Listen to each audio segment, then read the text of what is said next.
Are you ready to take your business to the next level?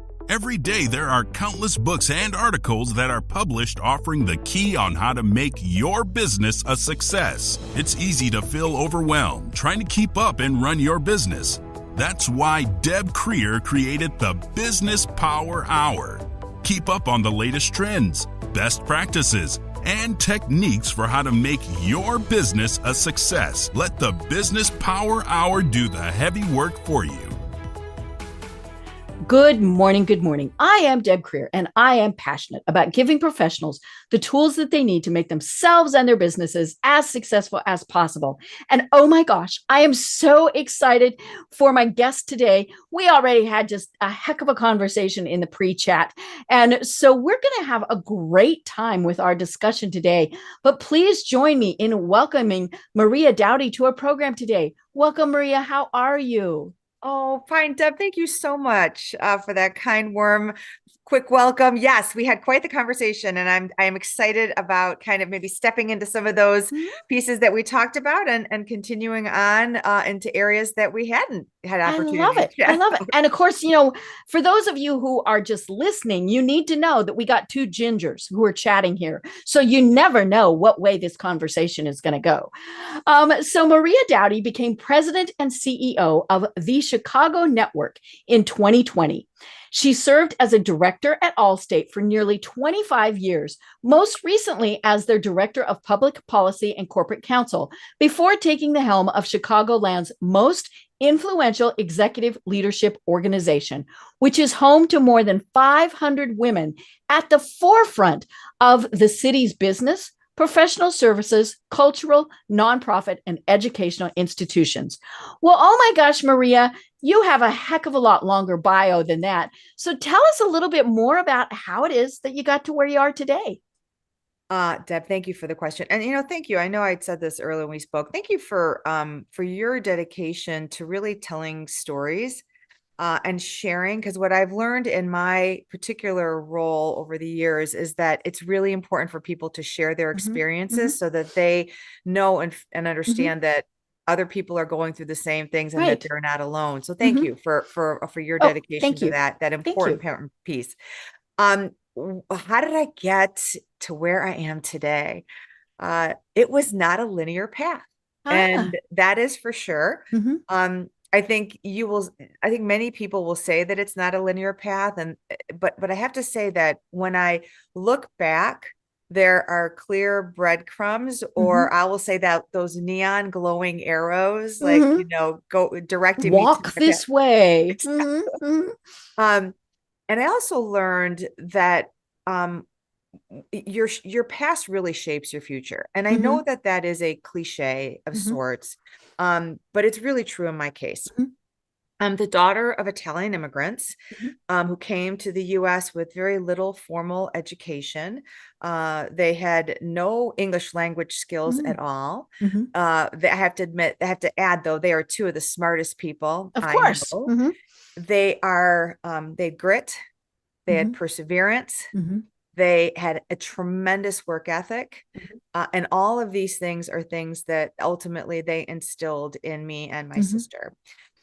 So I learned very quickly, because I had no choice in the matter, that I could use my voice to affect change. Because I had to. My parents, as dedicated as they were to providing us with what they could, they didn't have language skills to be able to advocate for us in school. So I learned really quickly that I needed to build relationships. I needed to figure out how to use my voice to affect change. And then what I learned very quickly, through the course of my life, is that I could then use my voice to affect change for others and to affect change in the world that I wanted to see.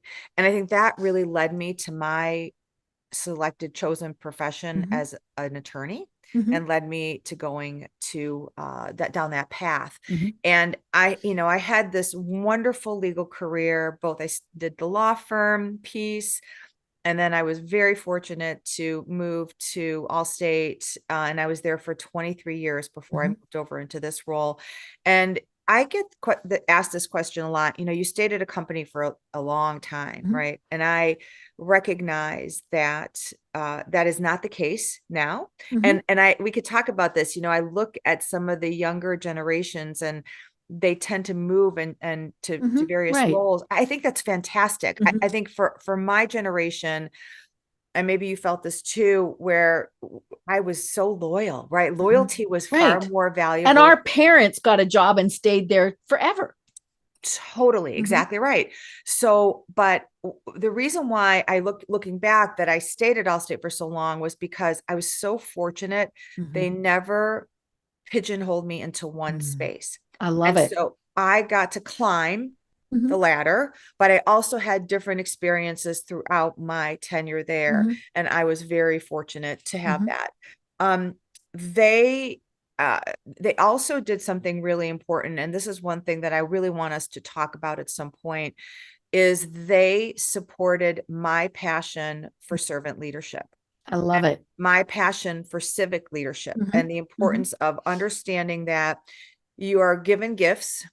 I'm a very faith-based person. You are given gifts, and those gifts are things that should be used to help the greater good and greater society. And that can look different for different people. But to be with an organization that said, you know what, we're going to help you really support others. And that was the community work and the civic engagement. And that is kind of how it led me to this particular role. So if you had told me 7 years ago that in February of 2020, I would sign a contract to move from the corporate world to the nonprofit space, and then I would start this role on April 6th during a global pandemic. Yikes. I kind of would have raised a few eyebrows and said, really? No, it's not. But, Deb, you've been doing the podcast for so long. And, even when you go back to some of the podcasts that you had during the pandemic, it was so critical for people to come together and share their experiences. And so even though looking back, it was a very, very crazy time, moving from being a lawyer to being a CEO, and then moving from the corporate to the nonprofit. On Zoom. On Zoom, right? Exactly. On Zoom. Oh, my 30, 60, 90-day plan looked very different right after I started the role. But what I really understood, and this is the thing that I think I would want your listeners to really appreciate, it's all about relationships. Right. It's all about relationships. And I learned that when I was starting out as a lawyer, when I was at the law firm, and we had to create business relationships to be able to, remember, we used to call it rainmaking. Remember that whole concept of rainmaking? We had our Rolodexes and our business cards and. Right. I still have a Rolodex. I kept it. I have one of those notebooks that has the slots in it for business cards. Do you remember the Franklin Covey? I still love Oh, yes. Yes. Somewhere I have one. Yeah. But it's about relationships. Right. I learned that at very young in my career. And then I learned it very much so in my corporate career. It was about relationships. And I watched people really kind of create success in their careers and their trajectories. It was about the relationships that they built within the company and in some cases outside of the company. But what I really learned about this in this role is it's all about the relationships you build outside of the company. Right. And it's the broader connections and networks you make. And so when I talk to young people, I tell them, you need to lift your head up.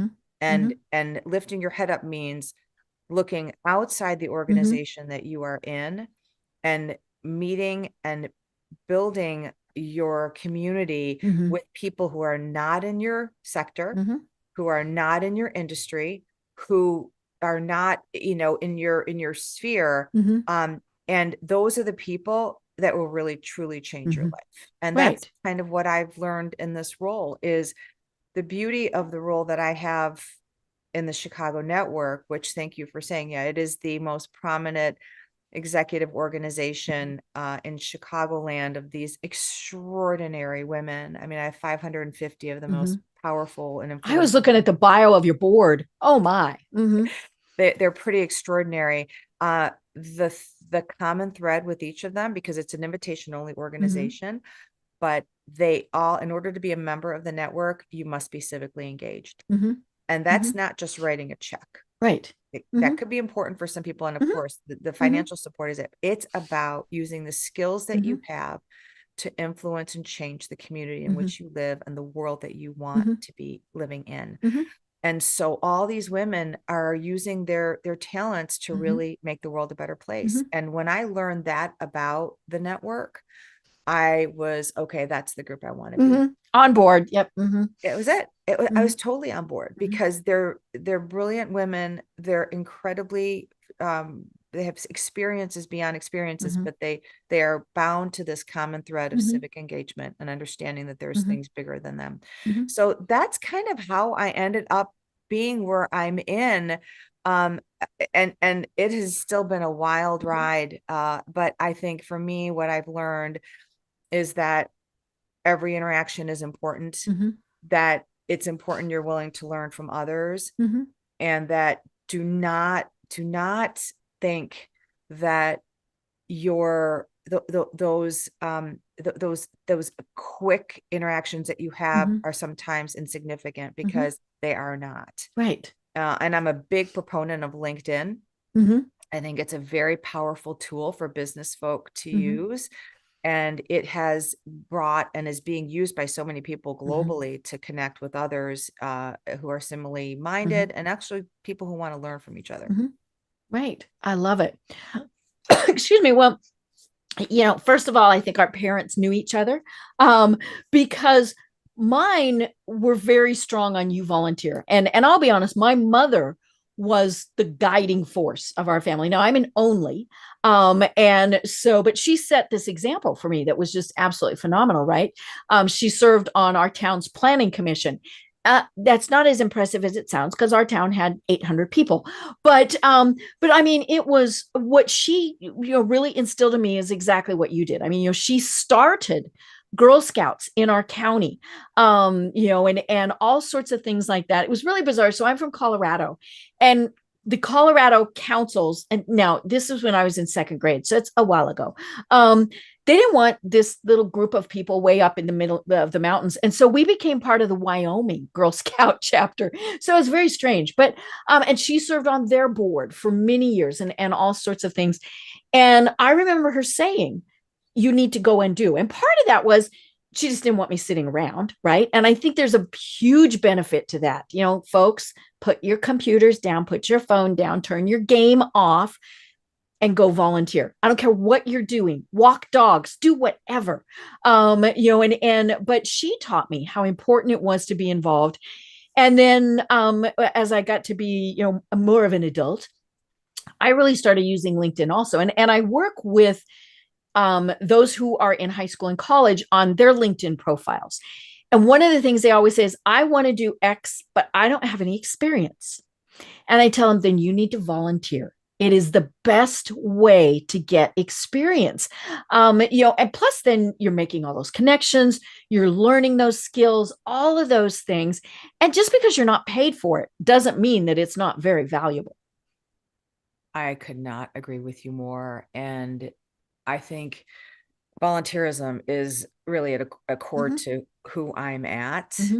And I've been volunteering literally since I can remember. And it was through high school, through college, through, law school. And obviously now I couldn't agree with you more about volunteerism is a wonderful way to gain experience. Right. And, I learned how to, my financial acumen came from my experience with the junior league. Which is pretty, I learned how to read spreadsheets and cash flows, and learned how to do forecasting through the junior league. We had a thrift house that we owned. And so it was a business that we had to run in addition to the league itself. And those are the skills that I took with me and then I built off of. And I think one of the things that is so important now, if you look at some of the most powerful people in the world, you will always find that they have been doing civic work and that they have been serving on boards. And it is such a wonderful way, particularly if people, in addition to volunteerism and like rolling up your sleeves and getting your hands dirty, which honestly right now in our society couldn't be more important than ever for us to roll up our sleeves and, you know, and be the change you want to see.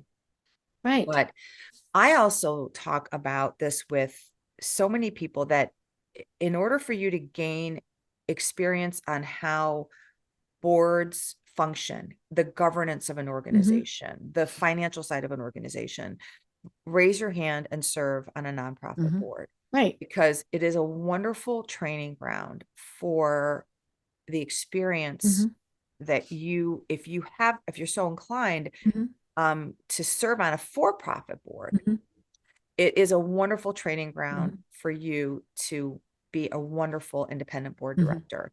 But it also provides you with wonderful skills that if you are in a business, and I would say for profit or not for profit, I mean, the reality of it is for me, no margin, no mission. Right. Yeah. Nonprofit does not mean no profit. It has to make money or it doesn't function. And people just, you know, forget that, you know, you're running a business. And I have to tell you, Deb, I laugh. People ask me all the time. I mean, I have the best job in the world. I wake up joyful every single morning because I get to do just this. I get to work with these women who are just so extraordinary.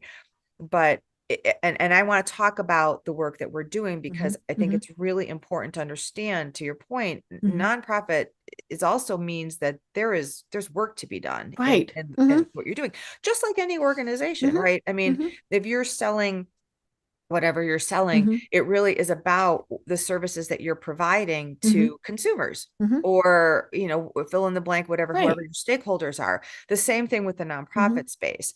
And so it is important for people to understand that you have those experiences on board governance, how you interact with others, how do you use your voice, more importantly, how do you listen? You know, the importance of, you know, boards having their nose in, fingers out on management, you know, all these skills that are really important for people to really have. And I get asked this question a lot, right? It's that chicken and egg thing for people who say, well, you know, I really want that job, but I don't have the experience. So, and I keep being told that in order for me to get that job, I have to have the experience in X, right?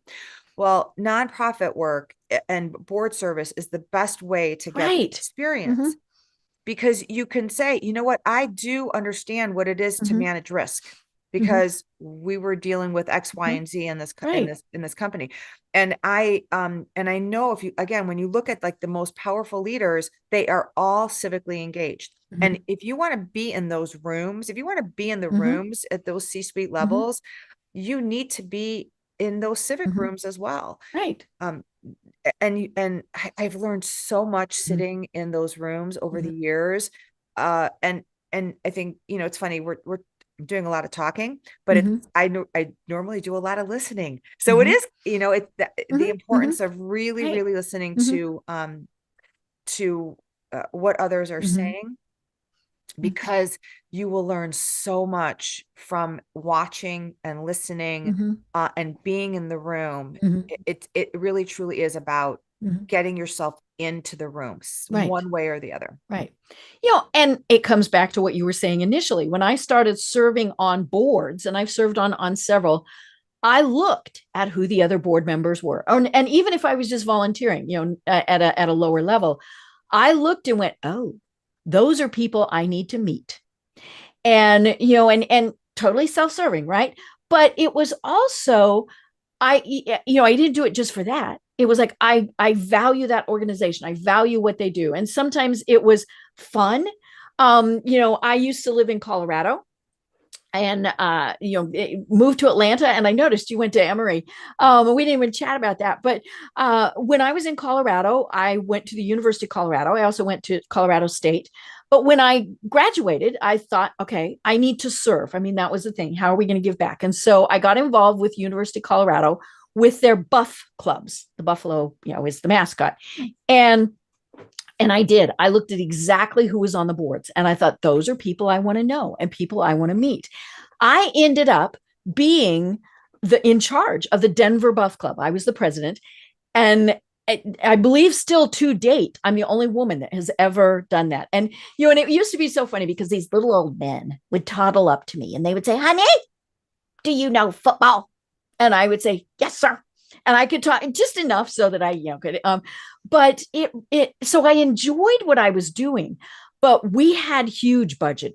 We had to work with, the university is a state entity. So having to do all of that and having a board of regents and just all sorts of things. I mean, I got a crash course in how to deal with so many different levels of experience. And plus it was fun. I have served in one way or another with the university for over 30 years. And I currently sit, in fact, we have an all-day board meeting later this week. I attend via Zoom, but I sit on the Dean's Advisory Board for the College of Arts and Sciences. The College of Arts and Sciences at CU is the largest at that university. And the cool thing about it is that's band, that's choir, theater. I just combined those words, band, choir, theater, as well as astrophysics and aerospace programs. So that's incredible. And the budgets there, holy schmoly, but one of the things is to also have parity. The band and choir need just as much attention as the astrophysics program and all of those. And it's so interesting. I find myself doing exactly what you said. I just listen because I'm fascinated with the conversations that are going on. Yeah, I thank you for serving on that board. They definitely need your voice. I'm the mother, a parent of a thespian, so I have a particularly affinity for the arts, very much so. And I just became this past year a trustee of Roosevelt University in Chicago, and it was founded upon diversity. And so their student body is incredible. They're like me, they're first gen kids who are given this incredible opportunity to have this extraordinary education and experience and be in Chicago city. So it is a beautiful way to learn, to give back.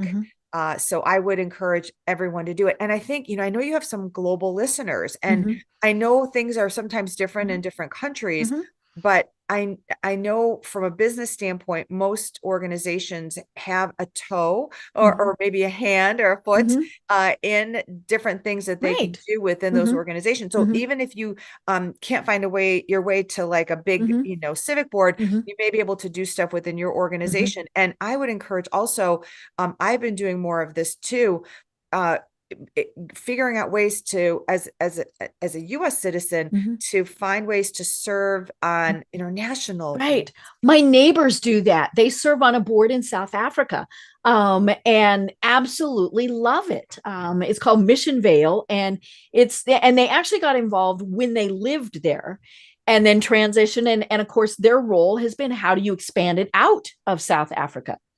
Right. So I think it's a great way. I think the important thing, and I want to touch on this because for us at the Chicago Network, we have a wonderful strategic plan, and our top initiative is increasing the number of women on for-profit boards. And that's, and this conversation that we're having about nonprofit board service is a wonderful way to kind of get yourself on a for-profit board, like we talked about. But for us, our focus and vision is gender equity for all women of all colors. And when I look at that, when I came into the role, I see that as a top-down, bottom-up approach. So the top-down meaning women, we need to see more diversity in the C-suite. We had talked about this at one point. And so really, truly, the best way to achieve that is going to see you have finding more diversity in the boardroom.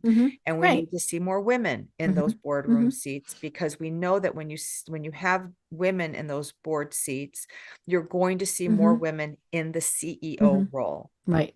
And then equally important is that if you don't have a pipeline of women ready to step into those C-suite roles, you'll get this conversation that I'm sure you've had before with my male CEO friends who will say, well, Maria, I'd love to put a woman in that on my but. And so we could all complain about the but instead, what we do at the Chicago Network is, okay, we're going to help you fix that problem. Right. We're not going to complain about it. We're going to roll up our sleeves and we're going to help you fix it. So it's important for those women who are sitting in the VP director level role to figure out ways to get themselves into the C-suite. For those women who have that aspiration, we need to help them, because that is where people get stuck. And we're in a very unique position because of the membership to help those women understand how it is that they transition into that C-suite role. So we started a program called Launchpad, and it's and it is a summit that we hold in September. And the focus of Launchpad is completely on targeted programming to help those individuals figure out what it takes to get from that mid-management level role to get into the C-suite. And I have to tell you, Deb, that we just had it in September. It was wildly successful. It's open to anyone. It's at a very reasonable price point. It's open to anyone, but here's the beauty of it, is that it brings people from all different sectors. So the Chicago Network, we were founded in 1979 by 9 extraordinary women senior executives who, as they found that as they continued to climb the corporate ladder, they found it was lonely at the top. They found each other in professional fellowship, and then they became each other's personal best friends, right? And they decided back in 1979, this is incredible, and it comes back to the importance about the diversity of Launchpad, is in 1979, these women said, you know what? We've got an incredible thing here. We need to build it out. And so they sent out 113 personal invitations to women across 11 different sectors of our city. And that's, I think, the beauty of what makes us so powerful, is that you'll go to an event and you'll meet somebody who's an astrophysicist, or you'll meet an author, or the lieutenant governor, or a top medical expert in breast cancer research. I mean, it's incredible, the people that you meet. And so it's the power of that diversity that really creates the power of who we are. Launchpad's the exact same thing. And what I hear from women who, in our survey that we get, is, I would never have met this, ornithologist if I had not been there. And the voice and the experience of that person from a business standpoint is very similar. But what I learned about, their journey and how their sector is different is going to help me be better in the work that I'm doing. And those relationships continue to build, and they lift each other up even after the summit is over. So I would encourage people who are looking for opportunities, particularly women who are looking for professional development, right? We all need professional development. It's incredibly important. Our organizations oftentimes will pay for professional development. But I would say that even if your organization isn't paying for professional development, it is still important to find opportunities for you to do things that you maybe would not necessarily think are in your wheelhouse. And let me explain. So as a lawyer, I can tell you, I've been at 1,000 legal summits, right? Legal issues. And who attends those summits? Either in-house counsel or outside counsel. And you were probably one of the few women. Very much so. I mean, I had I can tell you for sure in the government affairs and Oh, policy. yeah. No question about Yeah, that. I was a lobbyist. Oy, that was. Yeah, I did that for 9 years. I tell people it's kind of like knowing how sausage is made. You're like, oh. Were you doing that in Colorado? I was a lobbyist in Colorado. I can't, I'm sure we hit circles together. Probably. But and it's interesting that experience really helped me get to where I'm at now. Right. And Deb, it's all about relationships, and that's nice, oh yeah, for sure. But for us, it really was for this Launchpad program. It is okay. It's about relationships. It's about how you nurture those relationships. And this as a lobbyist, I think is an important thing for people to really appreciate and understand, is that you never go into a relationship wanting something off the bat. I remember when I started that lobbying role at Allstate, and the story is interesting. I did a LinkedIn post about this. So the general counsel called me in. She's an amazing woman, Michelle Coleman Mays, an icon in the legal world and in many other ways. But she called me into her office and basically said, I really wanted you to step into this role. And at that point, I was leading claims legal work countrywide. And she said, I want you to step into this role in government affairs. And I was like, really? I'm like, okay, can I never done that? Yeah. Can I think about it? Because it pushed me to an individual contributor. I was leading a team. I'm a team person, love teams. And so she said, okay, yeah, go think about it. And I came back, and basically I came back. I'm like, yeah, no, thanks. I think I'm going to stay where I'm at. She's like, yeah, no, it's not. It's kind of like The Godfather. It's an offer. I'm not asking.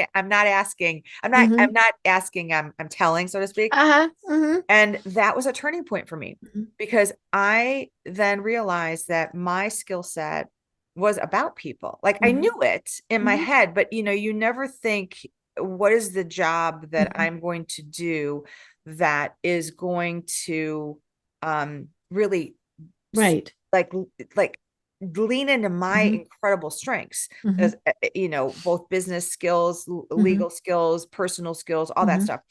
And that was my best job. I love that job more than anything. I learned so much. I learned, and particularly for me as a lawyer, lobbyists sometimes, if they sometimes need people to help, experts to help them, create the talking points and whatever you're going to do. But because I was a lawyer, I actually would be the person writing the talking points. So I could give both sides of an argument, which I think is really important as you're going into any situation, to really understand how both sides look at something, which is a bigger play on where we are as a country. But that was a very defining moment for me, because I understood in 1,000% that it was about relationships, and how relationships could then create and propel people into areas and do things that they otherwise didn't think that they should do. And I think, women really, and we talked about this a little bit before, this concept of play to win. Women need to play to win. And when you really stop and you look back, you have to do a real honest assessment. Are you playing to win? And sometimes it's playing not to lose, which is different than playing to win. Right. Because then it's parity. Exactly right. And women particularly need to do an honest assessment of where they are and why they are there. And sometimes it's a small tweak. Sometimes it's dramatic. Sometimes it's about shifting into a different position. And sometimes it's about, I always talk about, and I want to talk about the importance of financial acumen, because I think that's a game changer for particularly for women. And what I learned is sometimes you have to move laterally to take that jump up. But it's a hard lesson to learn. It's not easy. And what I have seen more than others is women it's a harder transition for women. Right. And we downplay our skills. I just looked up the title of this book. It's on my shelf. It's just farther away from than I can read. I reread it every couple of years, and a man suggested I read it many years ago. It's called Play Like a Man, Win Like a Woman. I like that. I know. It is, it's a great book, quick read. But it's all about this. And it's funny because one of the things that I got from it is that, say you've got a job description. We need A, B, C, D, E. And a woman looks at it and goes, I can do A, B, C, D. I can't do E, so I'm not going to do it. And a man looks at it and goes, I can't do any of that, but I can learn. Right. And so I think I want to tie this back into your mentor said, you need to take this job. And I think that's the thing is when we have those champions in our ballpark, they're not going to push us to do something we can't do. And so find those folks, men, women, whatever, because they see in us the potential that sometimes we don't see in ourselves. Absolutely. And sometimes it's hard. And sometimes you don't want to hear it. Right. Oh yeah. Yeah. I'm like, no, I don't want to do that. And I love men. I'm married to the most extraordinary human. I am blessed beyond belief. And we need them. We need men as allies. Yes. Women cannot do this alone. We just cannot. It is definitely yin and yang, Mars, Venus, whatever the heck we want to call it. Right. We have different styles. We have different ways of approaching things, but we know, for the most part, women are more empathetic leaders. Right. When you look at, if you ask someone on the street to define 5 strong characteristics of what makes a strong leader, I promise you, and in there for sure, somewhere is compassion and empathy. Right. And particularly with this generation, it is with the younger generation. It really is about compassion and empathy. Right.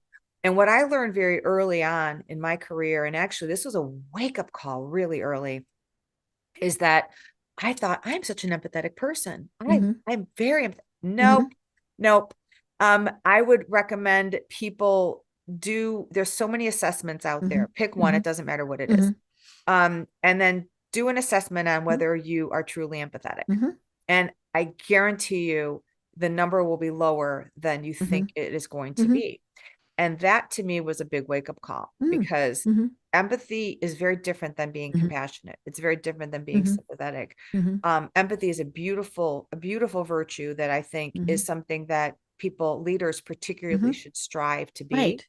And that's not to say that they got to run the business. Right. I mean, they still have to be tough. They have to be mean even when they need to be, right? Decisions have to be made. Salaries, all sorts of stuff. There still needs to be that, okay, this is how we're doing it. Right. Period. But knowing your strengths is so critical. I think so many people, we talk about know your strengths and your opportunity areas, right? And everybody's like, well, I want to fix the opportunity. Women, particularly, they want to fix the opportunity area. They spend more time fixing the opportunity area than saying, you know what? I'm really good at this. I'm really mediocre or bad at this.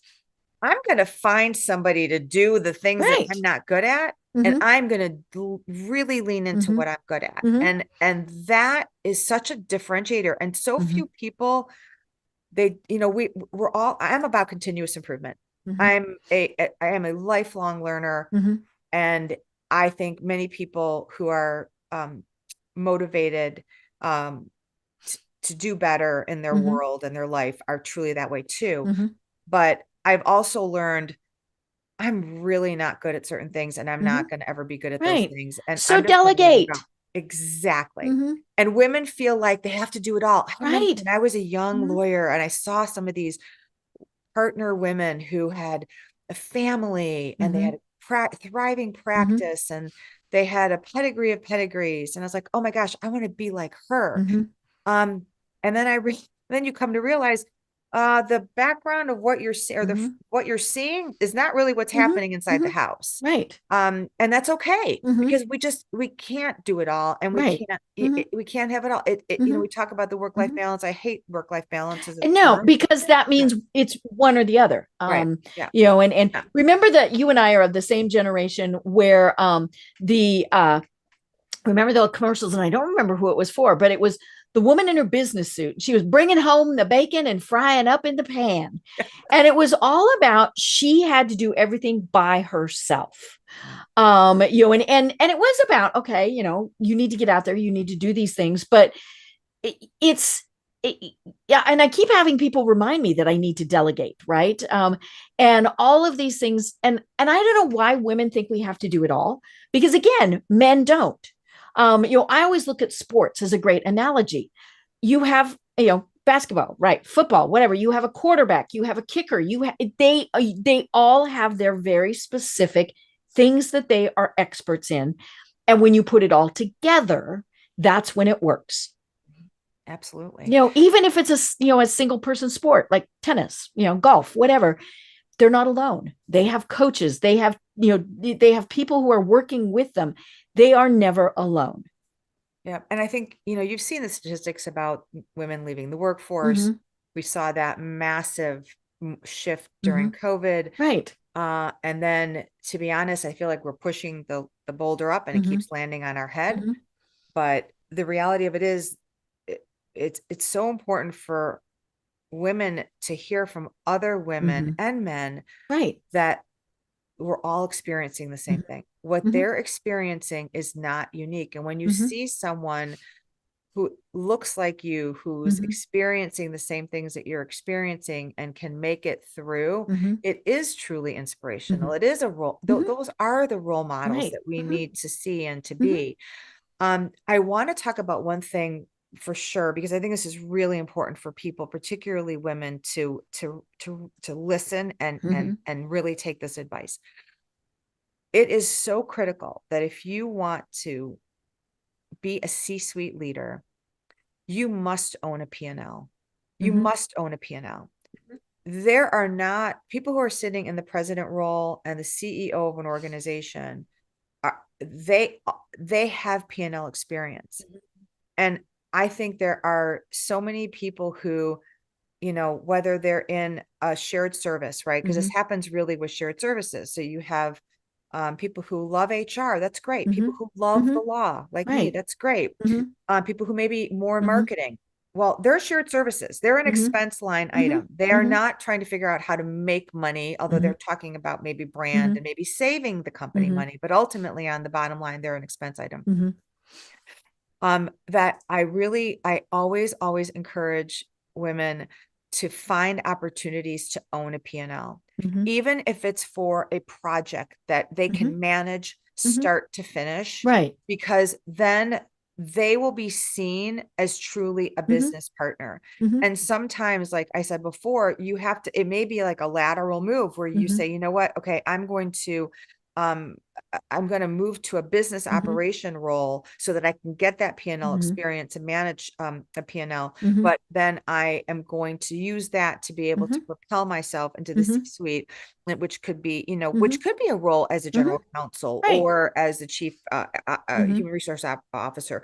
But the reality of it is women need to understand this. And I think even more important is that, and this is really a hard thing for people to really understand, to grasp and to do, is sometimes you have to leave an organization to be able to find your path up. And again, going back to that loyalty thing, that's a hard one for people who are loyal. Right. And who are being told maybe within their organization, you're doing a great job, stay the course. Because many of us have heard that before. And sometimes you just have to take a really bold move. And when we talk about risk taking, which, you know, people talk about that all the time, take a risk. And even when I was sitting in those, you know, those earlier roles in my career, well, what does that mean? I mean, take a risk, like, tell me what that means. But I have to say that you'll know it when you see it. And sometimes you have to lean into some of your friends. to tell you that that is a risk, and that, and I think that may be people that are outside of your organization just as important as the people inside your organization. Right, right. And it comes back to what we were saying before. If you need to get that experience, then volunteer. Volunteer for the budget committee at your church. All of those things. Everybody has it. Now they might do it real informal, it might be on the back of somebody's napkin or something, but in which case you need to fix that. But yeah, you can get that experience on how you're dealing with all of that in many, many places. And obviously there's, now the nice thing is, there's so many courses and things, but until you're doing it for real, it doesn't really sink in, because part of it is knowing, okay, you're going to make some decisions that are not going to go over well, and so, how do you do that? How do you make those decisions? Years ago, I worked for ING, which is now Voya Financial, right? And we were going through layoffs. I mean, and I was the head of corporate communications. So guess who got to write all of this stuff? Yeah. And we had people who that they really did think, how is this going to affect people? And, you still might be going to lose your job, but how could we somehow make it better, make it different? And sometimes it came back to those relationships, right? Maria, we're really sorry. We have to eliminate your position, but I'm going to put you in contact with this person, this person, this person at another company, right? And so, yeah, and that's that empathy thing. All of those things, it all ties together. But until you can look at spreadsheets and at least be able to go, wait a minute, that one's wrong, then you're not going to become successful. Do you delegate? Sure. I mean, there's a reason why big companies have chief financial officers and all of those things. But you still need to be able to look at it and know there's something right or wrong. Years ago, when I was at CSU, one of the classes and it was a cohort class or cohort program.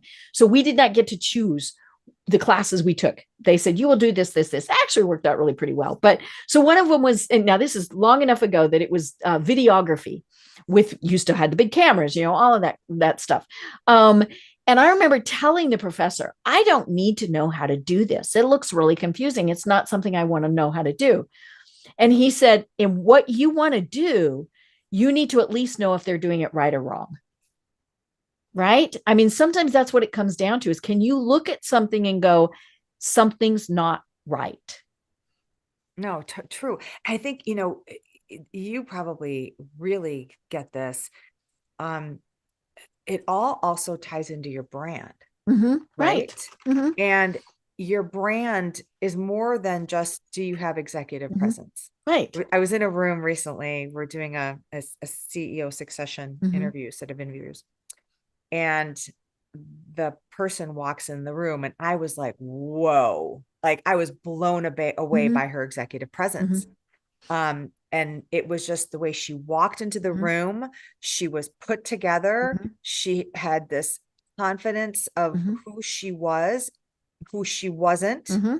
And for her, I think it was in large part because she was a cancer survivor. So she was like, I know who I am. I have been through hell and back.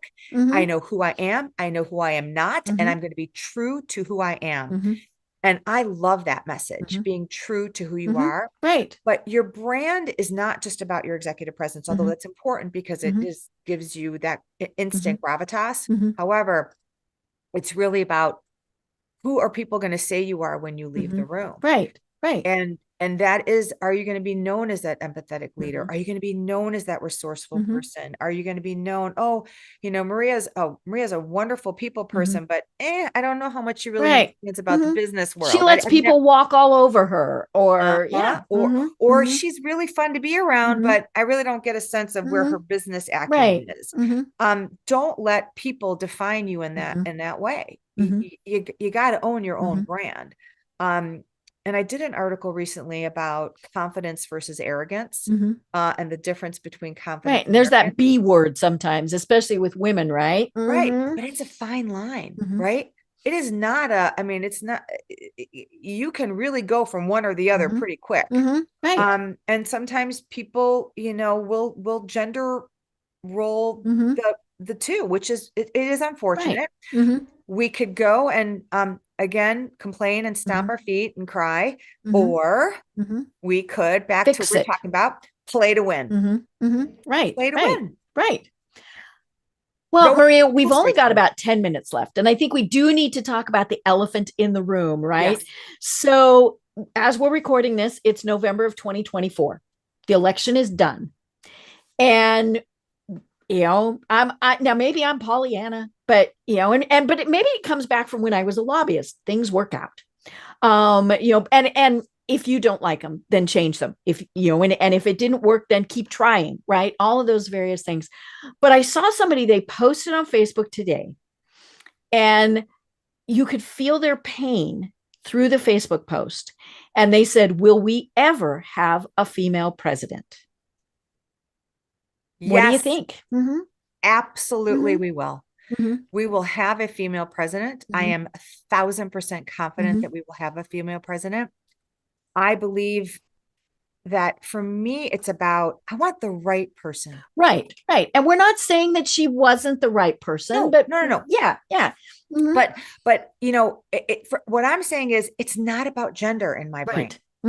Leadership or race or any of that. Any of it, or LGBTQ status, or your cultural I mean, your national origin, none of that. It is about, leadership is about having the right person in place who can, in that case, really represent our nation and move us forward. We want to be successful as a, I mean, again, you want a leader who's going to really, in an organizational sense, be profitable, right? When you have a for-profit organization. So you want success, but I am 1,000% confident we will find that person. But we can't go into an election saying, we want a female president.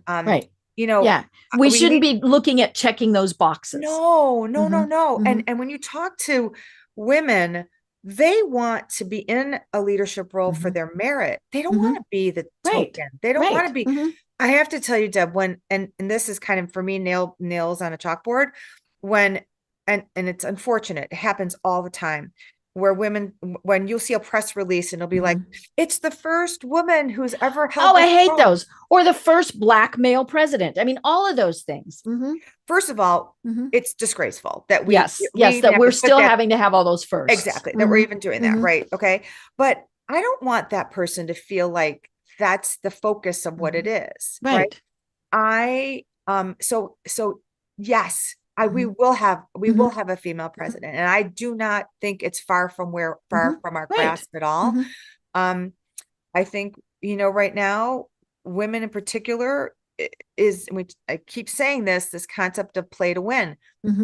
We have to play to win, as a country, and we have to play to win individually, and what that looks like could look different for different people, depending again what you're trying to achieve.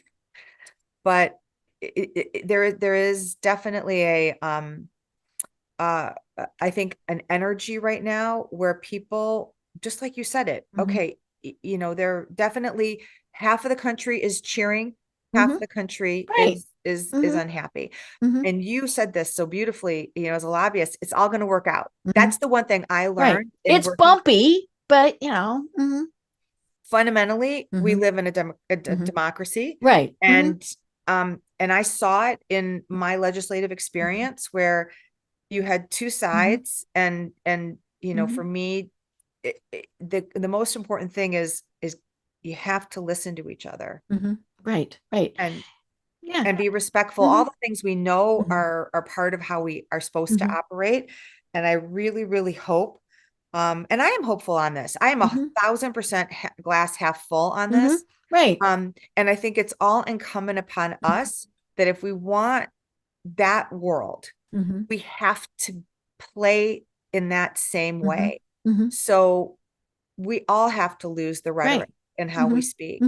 And I said to my team, at the Chicago Network, I said, okay, the Chicago Network couldn't be more relevant than ever.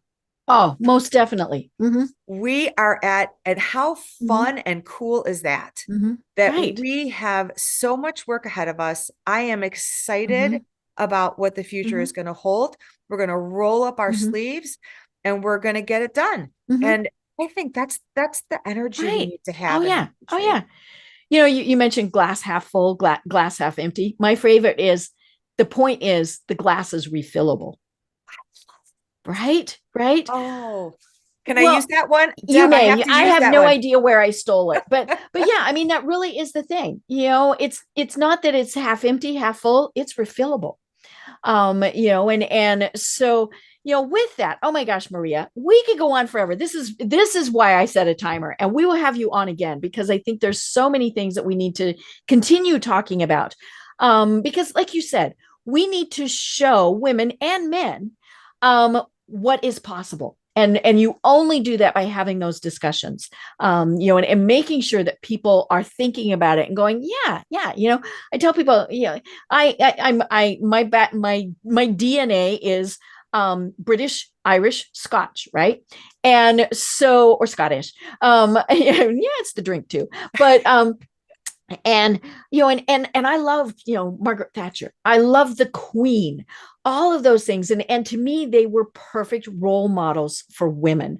Have we gone a step backwards? Maybe, but we didn't fall all the way back down off the hill. You know, and now is the time to regroup in whatever you want and go forward. Exactly right. I couldn't have said it better. It's a beautiful way to end this wonderful, wonderful time with you. It has been an honor to spend time with you. Yeah. Thank you for I the love it. I love it. Well, tell people a little bit more about the Chicago Network and how do they find you? Yes. So the ChicagoNetwork.org, you can find us on obviously we have a wonderful website. You can see the profile of our 550 women. If you're looking for independent board directors, we have a wonderful database called womenlead.io. Within that database, you're going to find hundreds of Chicago Network members. It's a searchable database. So if you're looking for a board member who's a CFO in manufacturing and, you know, global experience, you type all those words in and all the people that have those terms will pop it. Oh, it's tremendous. And then also I would encourage people to go to the website, the Chicago Network website, and learn about Launchpad because that summit is open to anyone who wants to attend. And it's a very reasonable price point. It's a wonderful day-long summit that's going to happen in September of 2025. We also have our Women in the Forefront Luncheon, which is the not to miss 1,500 people in the largest ballroom in Chicago come together to hear inspirational stories about women executive leaders. I'm on LinkedIn, so please look for me on LinkedIn, Maria Doughty. We also have an Instagram page, but I'm not as I'm like, but LinkedIn, please LinkedIn with me. We have a podcast series called Her Stories, which is my wonderful conversation with TCN members talking about their journeys through their professional experience. So yes, I'd love to connect with anyone. For me, it's about the relationships and how really, truly, how can I help others? Because I have been so blessed in my life to be where the experiences and the journey that I've had. I love it. I love it. Well, we will have the links both to your LinkedIn profile and, of course, to the Chicago Network in our show notes. You know, like I said, I can't wait to have you on again. But until then, do you have any final thoughts that you want to leave everyone with? I think just be the change you want to be. It is definitely the glass is refillable. I think that's such a beautiful way for us to end this wonderful time together. So thank you, Deb, for the opportunity. And I can't wait for our next conversation. I think this is going to be a friendship that will be, you know, continuous. I love it. Well, I am Deb Creer. I've been having so much fun chatting with Maria Doughty. And until next time, everyone have a great day. Tune in for our next program for even more trends, best practices, and techniques for how to make your business a success. The Business Power Hour, hosted by Deb Creer, is proud to be part of the C-Suite Network.